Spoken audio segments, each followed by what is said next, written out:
আসসালামু আলাইকুম ভিউয়ার্স, সবাই কেমন আছেন? মুরগির মাংস তো আপনারা অনেক কিছু দিয়েই খেয়ে দেখেছেন। আজকে আমি রান্না করে দেখাবো লাউ দিয়ে মুরগির মাংস। এখানে আমি একটা লাউ কেটে নিয়েছি, ঠিক এরকম সাইজ করে কেটে নেবেন, মাঝখানের বিচির অংশটা ফেলে দিবেন। আর লাউটা বেশ কচি ছিল, তারপরেও আমি লাউটা আগে সামান্য একটু লবণ দিয়ে একটু সেদ্ধ করে নিব। তাই প্রথমে আমি চুলায় লাউটা সেদ্ধ হতে বসিয়ে দিলাম।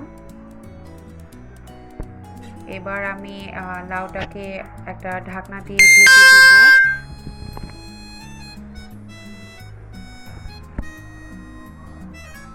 এই যে আমি লাউটা চুলায় বসিয়ে দিয়েছি, এবার ঢাকনা দিয়ে ঢেকে দিচ্ছি। আজকে আমি এখানে চিকেন নিয়েছি একটা। এই চিকেনটা হলো পাকিস্তানি কক চিকেন। এটাকে আমি ভালো করে ধুয়ে পরিষ্কার করে নিয়েছি। এবার চুলায় একটি কড়াইয়ে তেল গরম করে তাতে দিয়ে দিলাম দারচিনি, এলাচ এবং তেজপাতা। এগুলোকে হালকা একটু নেড়ে চেড়ে এতে দিয়ে দিব 1 কাপ পরিমাণ পেঁয়াজ কুচি,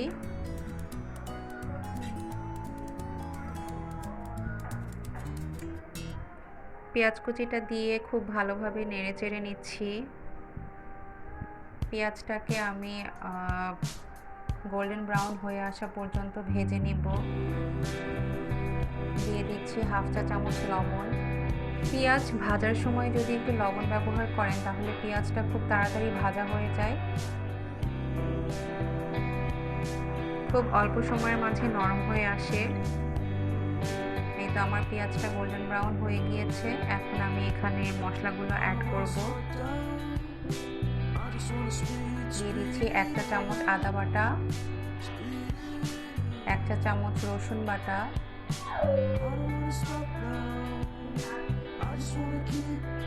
1 চা চামচ হলুদ গুঁড়ো, 1 চা চামচ পরিমাণ মরিচ গুঁড়ো। ঝালটা আসলে যার যার পছন্দ অনুযায়ী দিবেন। আরও দিলাম 1 চা চামচ ধনিয়া গুঁড়ো,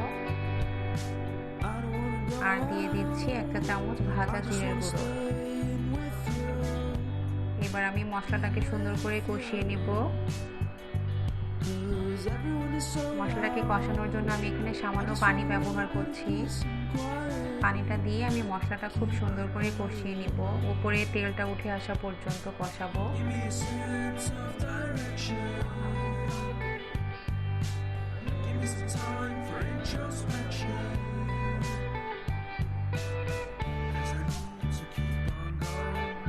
আমার মশলাটা কষানো প্রায় হয়ে গিয়েছে। এবার আমি এতে মুরগির মাংসটা দিয়ে দিব।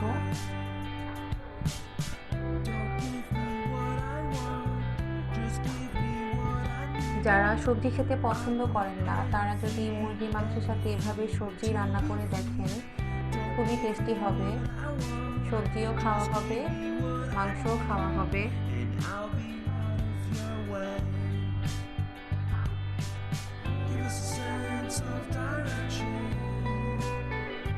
চিকেনটাকে আমি খুব ভালোভাবে নাড়াচাড়া করে এবার ঢেকে দিয়ে সুন্দর করে কষাবো। মাঝে মাঝে ঢাকনা খুলে একটু নেড়ে চেড়ে দিব।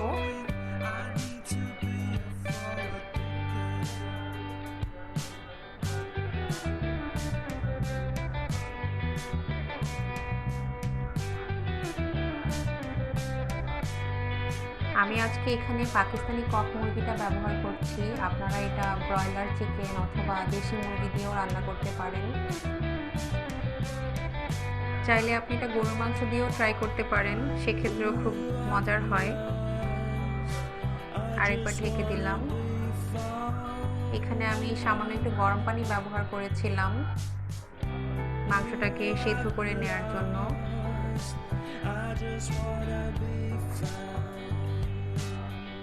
গরম পানি দিয়ে রান্না করলে সেক্ষেত্রে তাড়াতাড়ি রান্নাটা হয়ে যায়,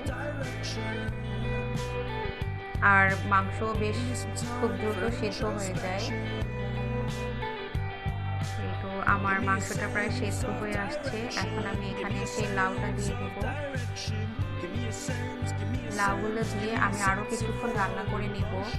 যেহেতু আমি লাউটা পুরোপুরি সেদ্ধ করে নিইনি, এখন এটাকে চিকেনের সাথে আরেকটু ভালো করে সেদ্ধ করে নিব। এখন চিকেনের সাথে লাউটা খুব ভালোভাবে মিক্স করে আরও কিছুক্ষণ ঢেকে রান্না করে নিব।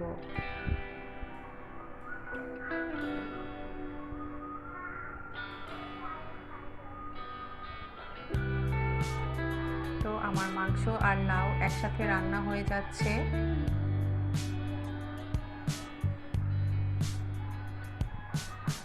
কালারটা দেখুন খুব সুন্দর এসেছে। এই রান্নাটা খুব বেশি লাল লাল করে করতে যাবেন না, যেহেতু সবজি দিয়ে চিকেনটা রান্না হচ্ছে। এবার আমি ঝোলের জন্য আরও কিছু পানি ব্যবহার করছি।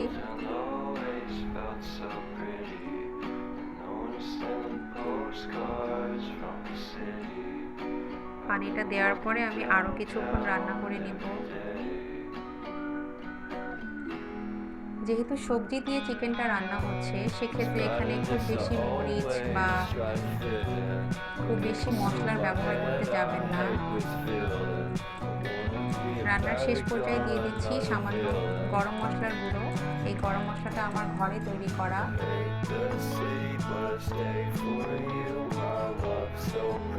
ভিডিওটি সবাই শেয়ার করে দিবেন আর আমার চ্যানেলটিকে অবশ্যই সাবস্ক্রাইব করবেন।